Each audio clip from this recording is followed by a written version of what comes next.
Sure Fatir tercümesi 1. ayetten başlap okuyumuz inşallah. Euzubillahimineşşeytanirracim. Nihayeti şefkatlik ve mehriban Allah'ın ismi bilen başlayman. Cemi hamd sana osmonlarni ve ziminni örneksiz yaratquchi, farishtalarni ikki qanotliq, uch qanotliq, to'rt qanotliq elchilar qilg'uchi Allohga xosdir.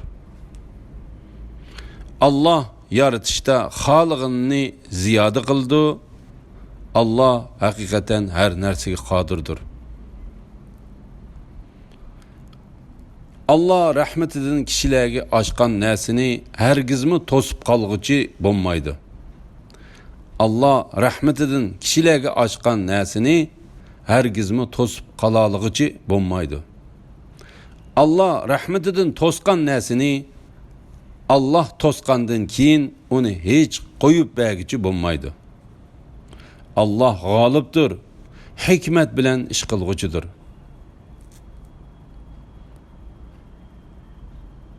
Ey insanlar, Allah'ның sizlarga bergan ne'matini yod etinglar.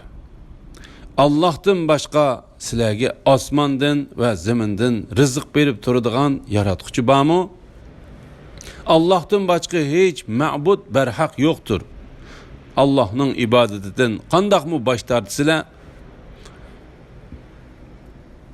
Ey Muhammad sallallohu alayhi vasallam, agar ular seni inkor qilsa, qayg'urib ketma.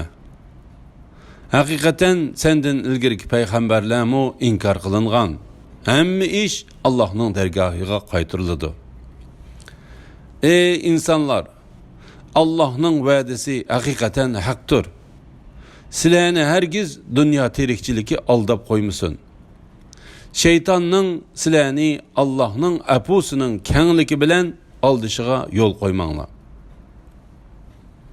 Şeytan haqiqatan sizlarga dushmandir. Uni dushman tutinglar. Şeytan o'zining tavalarini ahli do'zaxdan bo'lishga chaqirdi. Kafirlar qattiq azobga duchor bo'ladi. Iymon etgan va yaxshi amallarni qilganlar mag'firatga va katta savobga erishadi. O'zining yomon amali chiroyli ko'rsatilgan, shuning bilan uni chiroyli hisoblagan kishi hidoyat topgan kishi bilan o'xshashmi? Allah haqiqatan xohlagan kishini gumroh qiladi, xohlagan kishini hidoyat qiladi. Şunu sen ular üçün, yani iman etmeganlıkları üçün qayg'urib, o'zingni halok qilib olmagan. Allah hakikaten ularning qilmishlarini bilib turg'uchidir. Allah shamollarni avatib, uning bilan bulutni qo'zg'aydi. Biz bulutlarni o'lik, yani qog'jiroq bir yerga haydaymiz. Bulutdan yomg'ir yog'diramiz. Shu yomg'ir bilan o'lgan zaminni terildiramiz. Ölüklerinin terildirilişi en şundaqdır. Kim ki dünyada şeref izleydiken, şerefnin hemmisi Allah'a mensup. Onu Allah'tan tilisin. Yaxşı söz Allah'ın dergahıga örüleydi. Yaxşı emel onu kötürdü. Peygamberlerine karşı heli mikirlerini tüzüdüğanlar qattiq azapqa duchor bo'ladi. Ularning heli mikri ishga oshmaydi. Allah sizlarni, yani aslinglar Adem aleyhisselamni tuproqdan yaratdi. Ondan abi manidin paydo qildi. Ondan sizlarni her ayoldan iborat bir jup qildi.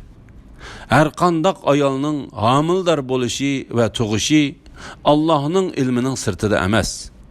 Her qandoq odamning umrining uzun yoki qisqa bo'lishi lavhil mahfuzda yozilgan.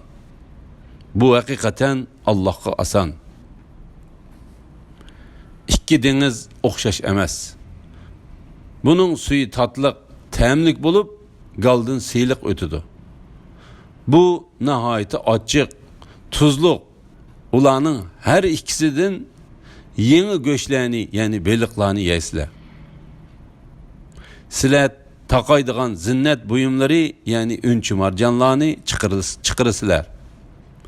Allah'ın emir bilen yük tak, yemek içmekle qaçılanğan kemilerning dengizde dolqun yerib ketayotganligini ko'rsan. Bu Allohning ne'matini talab qilib shukr qilishinglar uchundir. Allah kechini kunduzga kirgizadi. Kunduzni kechiga kirgizadi. Shuning bilan kech kunduzning uzun qisqa bo'lishi joylar, fasllar bo'yicha navbatlashib turadi. Allah kun bilan oyni bandalarining manfaatiga bo'ysundirib berdi. Her ikkilisi muayyen muddatgacha, ya'ni qiyomatgacha o'z o'qida sayr qiladi. Ana shu Allah sizlarning Rabbinglardir. Padişahlık onunğa xasdır. Allah'ını koyup çoqunayotgan ma'budlaringlar qilchilik narsiga ega emas. Eğer ularni chaqirsanglar, sizlarning chaqirg'ininglarni anglamaydi. Anglagan taqdirdimi sizlarga javob qaytara olmaydi. Qiyomat kuni ular Allohga ularni shirk qilganliklarini inkor qiladi. Müşriklarning ve ularning ma'budlarining qiyomat kunidagi ahvolini hech ahadi sana hammadan xabardor zotdek, ya'ni Allohdek aytib berolmaydi. Ey insonlar, sizlar Allohga muhtojsizlar. Allah hammadan behojatdir, madhiyaga loyiqdir. Agar Alloh xolisa, sizlarni halok qilib, o'rninglarga yangi bir xalqni paydo qiladi. Bu Allohga qiyin emas. Hiç bir günahkar adam birovning gunohini ustiga ololmaydi. Gunohi ig'ir bir odam boshqa birovni o'z gunohini ustiga elib olishga chaqirsa, u yaqin tuqqani bo'lgan taqdirdami, uning gunohidan ozroq narsani ustiga elib ololmaydi. Sen faqat Rabbini ko'may turib, uningdan qo'rqadiganlarni, namozni ado qildiganlarni ogohlantirsan. Kimiki gunohlardan poklanadigan, u o'z uchun poklangan bo'ladi. Oxir qaytadigan joy Allohning dargohidir. Ko'r odam bilan ko'zi saq odam, ya'ni kofir bilan mu'min barobar bo'lmaydi. Zulmat bilan nur, ya'ni botil bilan haq barobar bo'lmaydi. Soya bilan issiq, ya'ni jannat bilan dovzax barobar bo'lmaydi. Terikler bilen ölükler, yani mu'minler bilen kafirler beraber bulmaydı. Şüphesiz ki Allah hak davetini halagan kişilerge anıltıdı. Sen kabirdekilerge anıltalmaysan. Sen fakat bir agahlandırgıçsan. Hakikaten biz seni haq din bilan mu'minlarga xo'sh xabar bergichi kofirlarga ogohlantiruvchi qilib avatdiq. Qandaqli bir ummat bo'lmasin, uningga payg'ambar kelgan. Ular seni inkor qilsa, ulardan burun o'tgan ummatlarmu o'zlarining payg'ambarlarini inkor qilgan.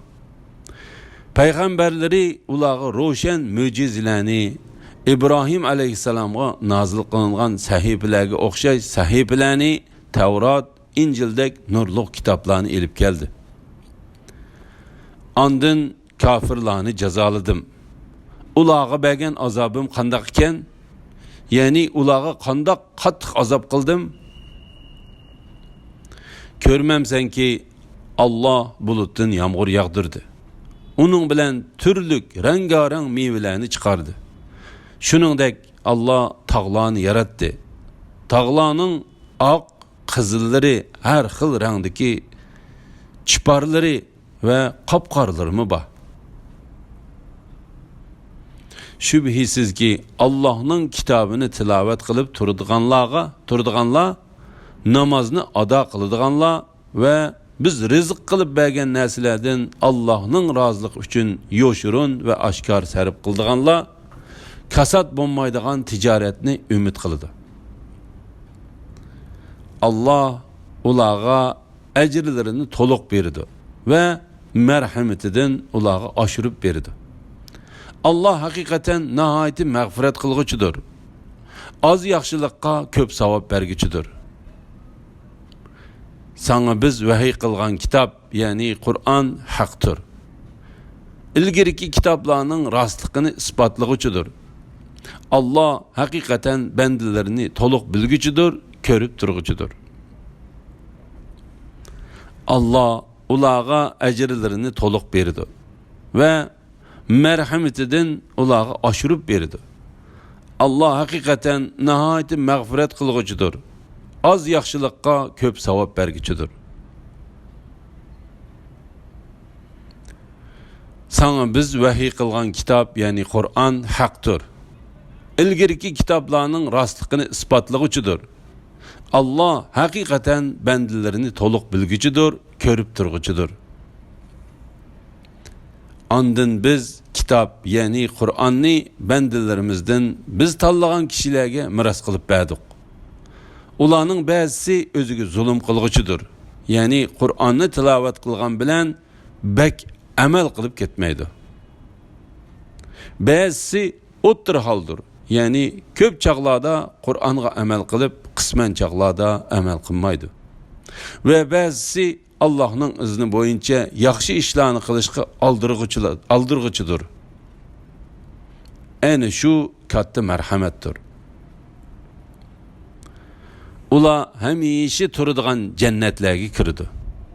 Ular jannatlarda oltin bileziklarni, marvoyitlarni taqaydi. Ularning kiyimi yipakdan bo'ladi. Ular aytdi: "Jami hamd sana bizden g'am qayg'uni ketkizib etgan Allohga mansubdir.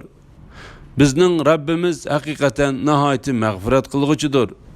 Az yaxshilikqa ko'p savob berguchidir." Allah marhametidan bizni jannatda turg'izdi. Jannatda biz hargiz jafo tatmaymiz, hargiz charchamaymiz. Kafirlar do'zax azobiga duchor bo'ldi. Ularning ölüp aram tüyüp kalmaslığı için canları ilinmaydı.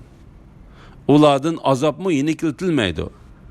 Küfrede haddidin aşkan her insanını en şundak cezalayımız.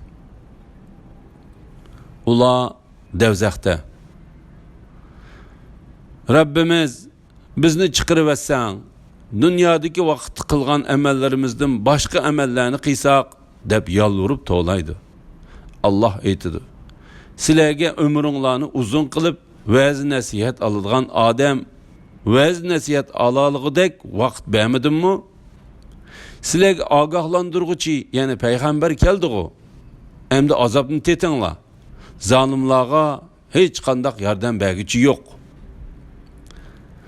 Allah haqiqatan osmonlardagi va zimindagi g'aybni bilguchidir.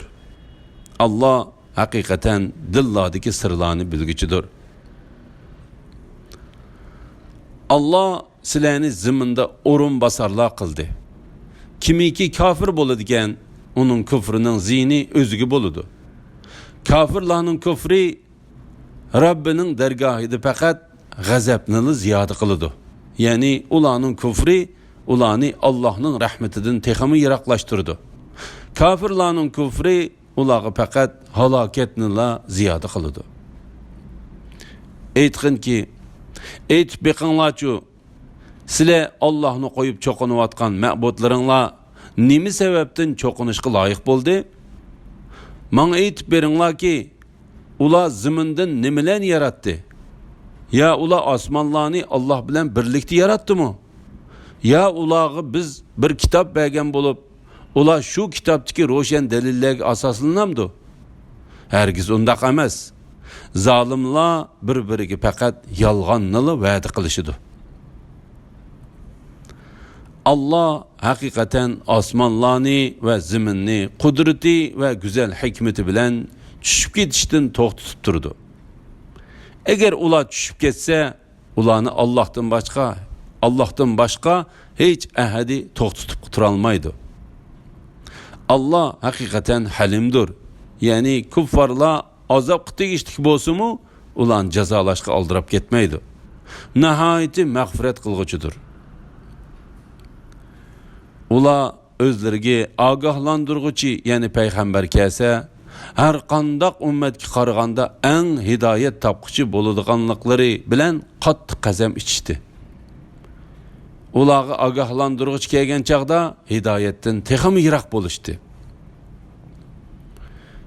Bundaq bo'lishi ularning ziminda takabburlik qilganliklari va hiyla mikr ishlatganliklaridandir.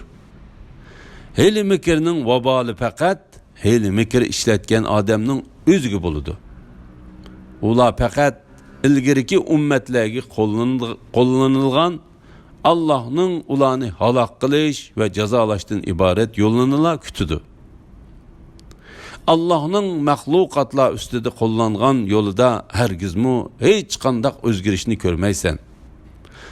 Alloh yo'lida hargiz yo'tkilishni, ya'ni azobga tegishlik bo'lganlar ustidan boshqalarning ustiga yo'tkilishini ko'rmaysan. Ular zaminda sayr qilib, ulardan ilgirgilar, ya'ni halok bo'lgan ummatlarning oqibatining qandoq bo'lganligini ko'rmadimi? Ular, ya'ni o'tganki ummatlar bulardan texmi kuchli edi. Osmonlardagi va zamindagi hech narsa Allohni ilojisiz qoldira olmaydi. Allah haqiqatan hammani bilguchidir, hammaga qodirdir. Agar Allah insonlarni ularning qilmishlari tufaylidan jazolaydigan bo'lsa, yer yuzida hech bir jon egisini qo'ymagan bo'ladi. Va lekin Allah ulardan hisob olishni muayyan vaqtgacha ta'xir qildi. Ulardan hisob olishning vaqti yetib kelganda ularning amallariga qarab jazo berdi. Allah haqiqatan bandalarini ko'rib turg'uchidir.